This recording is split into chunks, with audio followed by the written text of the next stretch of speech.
Akkam jirtu daawwattoota keenya kabajamoo ana Daamuudha. Viidiyoo editingii waliin barataa jirra ammoo jechuudha. Kanaafuu kutaa kutaadhaan yookaan paartii paartiidhaan ilaalaa jirra viidiyoo editingii. Paartii tokkoffaa waliin barannee turre innis kaalor grading jechuudha.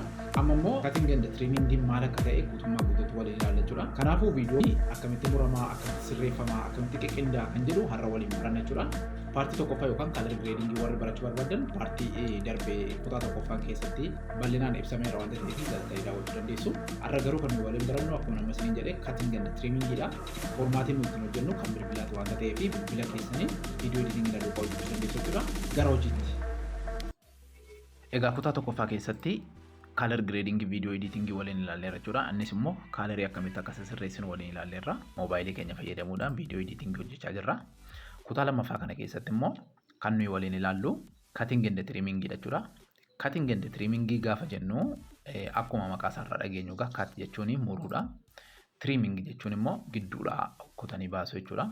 Egaa cuttingiin viidiyoo gidduutti bakka barbaanne bakka iirarii qabu dhannee kutuu jechuudha. Yookaan iirarii duwwaa otoo hin taane mooshinii garaagaraa hojjechuu barbaanne muuziqii viidiyoo hojjenna yoo ta'e fiilmii hojjenna yoo ta'e viidiyoon murmuramuu qaba waan ta'eef overlay fa'aa gidduutti agarsiisuu qabna yoo ta'e viidiyoon muramuu qaba waan ta'eef fireemii isaa eeggannee murra. So amma cutting and trimming jalqaba irratti kan nuyi hojjennu cuttingiin eessatti muramuu qaba viidiyoon keenyaa kan jedhudha. Viidiyoo muruudhaaf jalqaba viidiyoon suni frame per second meeqa irratti cituu qaba kan jedhu beekuun irra jiraata. Yookaan exact pointii kamirratti cituu qaba kan jedhu beekuutu irra jiraata. Akkuma beekamu gararraarraa duration viidiyoo kanaa nutti argamaa jira. Viidiyoon kun yookaan piroojeektiin keenya daqiiqaa 5 fi sekendii 50 nuun jedhee nutti agarsiisaa jira. Kanaafuu amma 00 irra jirraa jechuudha. Yookaan uleen gadi dhaabattu kun startuppii bakka isheen irra jirtudha jechuudha. Bakka isheen irraa kaatee viidiyoon keenya exact pointii eessa jira kan jedhudha. Kanaafuu kun akkuma kana amma butaa deemnu fakkeenyaaf sekendii 38 irra jira jechuudha. Sekendii 38 irraa immoo frame per second meeqa irra kan jira kan jedhu zoomii goonee ilaallaa jechuudha. Sekendii tokko keessa akkuma beekamu kaameraa keessan irratti hundaa'ee frame per second garaagaraatiin waraabama. Frame per second baay'ee olaanaa warri qabani 120 jiru, 60 jira, 30 jira, 29 jira, 27 illee jira, 24 jira jechuudha. Akkasuma akkasitti itti fufaa kaameraa keessan irratti hundaa'e. Akka jechuun maal jechuudha? Sekendii tokko keessa fireemota meeqaa suura fireemota meeqatu jira kan jedhudha jechuudha. Gabaabumatti waa'ee frame per second isinitti himuu yoo barbaade viidiyoo jechuun footoo baay'een walitti dhufanii smooth motionii tokko qabaatanii yeroo socho'an viidiyoo uumuu jechuudha. Gabaabadhumatti viidiyoo jechuun saayinsiin isaa kanumadha. Viidiyoo jechuun suuronni garaagaraa yookaan suuronni baay'een walitti dhufanii smoothly gaafa socho'anii viidiyoo tokko uumuu jechuudha sekendii tokko keessatti. Fakkeenyaaf viidiyoon keenya kun frame per second meeqa qabaa yoo jenne kaameraan keenya meeqaan waraabamee jira yoo jenne zoom goone ilaallaa jechuudha. Haala kanaan zoom gootaniiti. Zoom eega gootanii booda jalqaba irratti deebistu. Zoom jechuun qubuma keessan lamarra keessaniiti gargar harkisuu jechuudha. Gaafa isin gargar harkiftanii zoom isinii godha. Gaafa isin quba keessan lamaan irra keessanii walitti fiddan immoo akkasitti of keessatti zoom in godha jechuudha. Of keessatti zoom godha jechuudha. Kanaafuu gaafa isin qubarra keessanii gargar harkiftan immoo zoom godhee haga dhumaatti yaasee isin agarsiisa jechuudha. Amma kanaafuu saayiziin viidiyoo kanaa dheeratee frame per secondiidhaan wide ta'e nu agarsiisa jechuudha. Fakkeenyaaf start point irraa ila argitanii viidiyoon kun start point irra hin jiru. Start point itti fiduudhaaf akka itti gadi qabneeti start pointiidhaan geenya jechuudha yoo barbaaddan. Dogoggora malee hojjedha yoo jettanii zoom gootanii haga dhumaatti fiddu jechuudha baay'ee viidiyoo. Kanaafuu 00 irra jirra amma kun akkuma argaa jirtanii 0 jedhee pointii tokkoffaan jira. Lammaffaan 2F kan jedhu gararraa dhalaatti toora kanarraa kan isin argaa jirtanii frame per second lammaffaa jechuudha. Akkuma isin argaa jirtanii fireemota viidiyoo suuraadhaa isin agarsiisaa jira. Fireemii tokkoffaa, fireemii lammaffaa, fireemii sadaffaa jedhee isin agarsiisaa jira. Isa haga dhumaatti yoo deemtanii 2, 4, 6, 8 jedhee deemaa jechuudha. Gidduu gidduudhaan poointiin jira. Garuu tokkorra darbeeti nu agarsiisa barreeffamaaf akka mijatuuf jechuudha. Tokkorra utaalee nu agarsiisa poointiidhaan. Poointi jechuun tokko lakkoofsota oddii bakka buuseeti. Kanaa booda viidiyoo kana oofee 28 jedhee 29ffaa jira argita. Akkuma argitan uleen bakka irra dhaabee kun 29ffaadha jechuudha. Kanaa booda 30ffaa irratti sekeendii isatti fufuu jalqabaa jechuudha. 0 irra jirra. Amma gaafa dhufnee 30 bira geenyu sekendiin tokko guutee jechuudha. Lakkunoo gararraa kan argitanii. Kanaafuu fireemota 30tu sekendii tokko keessa jiru jechuudha. Akkuma argaa jirtan. Lakkunoo agasiitti sekendii tokko reefuudhumaa jechuudha. Kana jechuun 28, 29, 30 jechuudha agasiitti. Kanaafuu haga kana zoom gooneeti exact pointii eessarratti akka kutuu qabnu frame per second meeqarratti akka kutuu qabnu dursinee beekuun irra jiraata jechuudha. Amma viidiyoo keenya jalqaba kan nuyi goonu yaadota barbaachisoo dhiyaachuu qabu jennu dhaggeeffanneet eessatti irrii qabaa kan jedhu keessaa qonnaa jechuudha. Fakkeenyaaf amma dhaggeeffannaa. Akkam jirtu daawwattoota keenya kabajamoo har'ammoo waan haaraa tokko qabannee dhiyaanneerra. Baay'een keenya akka beennu viidiyoo editingii waliin ilaalachuudha. Yoo argitanitti ta'e ilaal asitti viidiyoo editingii jedhee si'a lama irra deebi'e jechuudha. Viidiyoo editingii jedha. Si'a lama irra deebi'e isa dogoggora isaa eessaa jalqabee kan jedhu beekuudhaaf seeraan ilaaltu jechuudha. Viidiyoo editingii ila argitanii viidiyoo editingii jedha. Inni lammataa kun eessaa jalqabaa kan jedhu ofirra deebistaniiti suuta jettanii amma sekendii 7ffaa frame per secondii 4ffaa irraan kaasaa viidiyoo editingii waliin ilaalachu. Ila argitanii 4ffaa irraa gaafan kaasu exactii ta'e jechuudha. Kanaafuu exact pointiin kan ta'u 4ffaa shuurii kanarratti jechuudha. Kanaafuu viidiyoo keessanirra al tokko kilik gootu. Kilik gaafa isin gootanii jalqaba irratti split kan jettu isinii dhufti. Split gootu ishee akkuma argaa jirtan jechuudha. Split gaafa gootan jettanii lammaffaan kun keessaa bahuutu irra jira waanta ta'eef eessatti akka inni xumuramu seeraan dhaggeeffattu ammas. Jalqaba isaa barre dhuma isaas beekuu qabna waanta ta'eef. Viidiyoo editingii waliin. Amma viidiyoo editingii waliin kan jedhu waliiniin hafuu qabaa jechuudha cituun qabu. Viidiyoo editingii isa redundancy ta'e yookaan dablii ta'e kana tokkoffaa hambifanneeti isa lammaffaa kana kunnee keessaa baasaa jirra.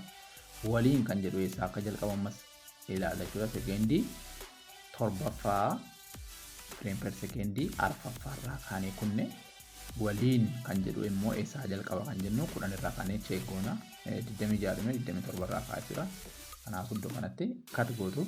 Kanaa booda trim gochuudhaaf immoo ulee keessan deebistaniiti bakka iddoo citu sana more check gootu.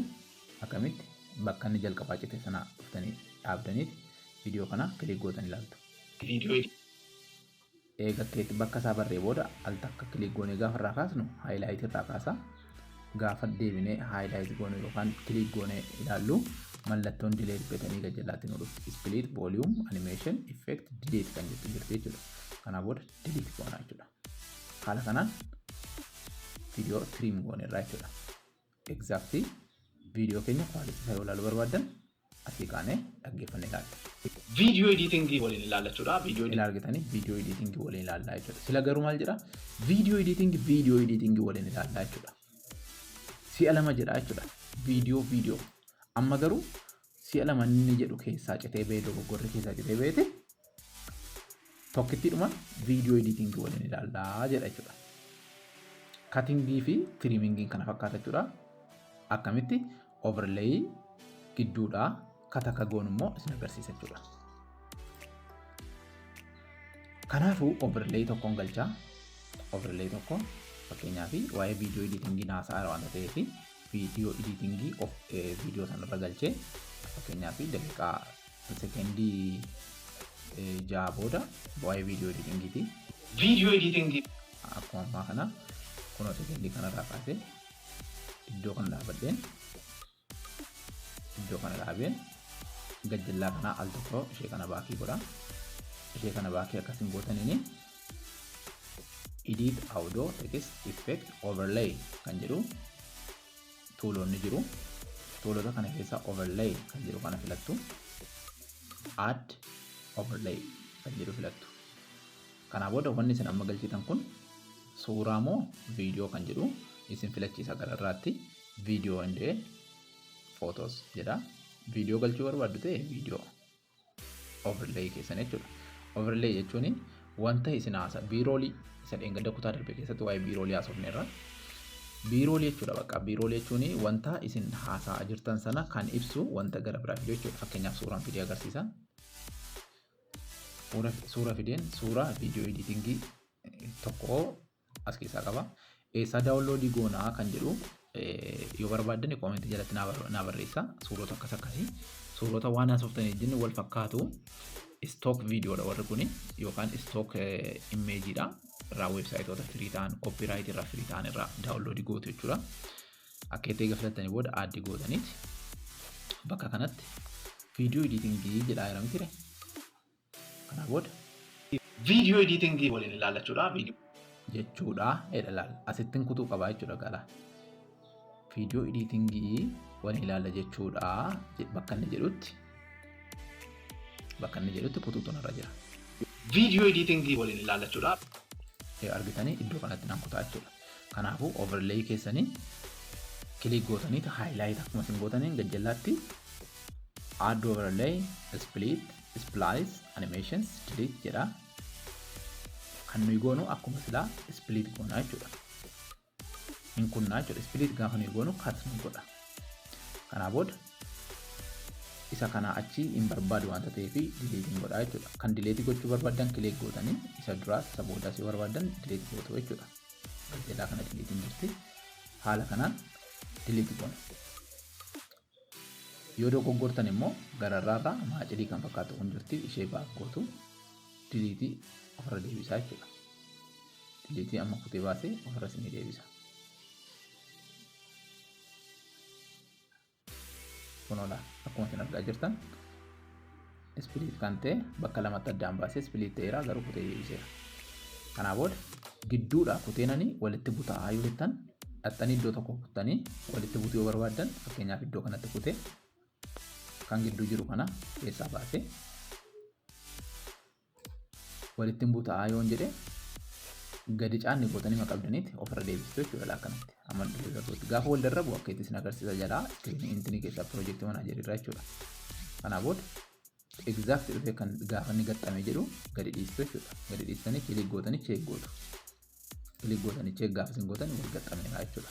Gidduudhaa kutuu yoo barbaadan gidduudha. Fakkeenyaaf suuraan illee suuraadhuma viidiyoo yoo fiddaniif ta'e viidiyoo bakka hin barbaanne tokko ammas keessaa kuttanii walitti gaxxamuu dandeessu jechuudha. Bakka isin hin barbaanne keessaa ba'ee bakka isin barbaadan immoo dhufee akka keessa isinii galuuf jechuudha. Kanaafuu saayizii isaa garuu akkuma sila isinitti hime kunoo gajjallaa kana mallattoon saayizii akka dabaluu fi gajjallaa kana jirti. Isheen digirii illee murteessiti saayizii illee murteessiti jechuudha. Akka itti gaafa isin gadi gootattani wal faana zoom isinii godha. Gaafa isin akka itti gar tokkotti qabdan immoo naannessitan immoo digirii isaa isinii murteessaa jechuudha. Kanaa booda akkamitti naannessinaa akkamitti mooshinii hojjenna kan jedhu kutaa gara biraa irratti waan isin ibsuu fi ammaaf kutuu yoo barattan baay'ee gaariidha jechuudha. Viidiyoo muruunii tiriin gochuun kana fakkaata jechuudha. Isin dandeettii mataa keessanii appilaa irratti gootanii salphumatti viidiyoo bareedaa qindeessitanii namaaf dhiyeessuu dandeessu jechuudha. Kanaafuu biiroolii yookaan overlay stiikerii imeejii waan viidiyoo irra galee viidiyoo keenya nu miidhagsan viidiyoon keenya vaariyaalee akka ba'uuf baay'ee murteessaa kan ta'u kutaa sadaffaa isa dhufu irratti kan barannudha jechuudha. Kutaa sadaffaa guyyaa tokko booda isin qaqqabu wanta ta'eef isaa subscribe gochaa nu eegaa isin jenna. Hamma ammaatti subscribe warreen godhini kutaan keenya dafee akka isin qaqqabu yoo barbaaddan subscribe godhaa isin jenna. Galatoomaa isin jenna. Thank you.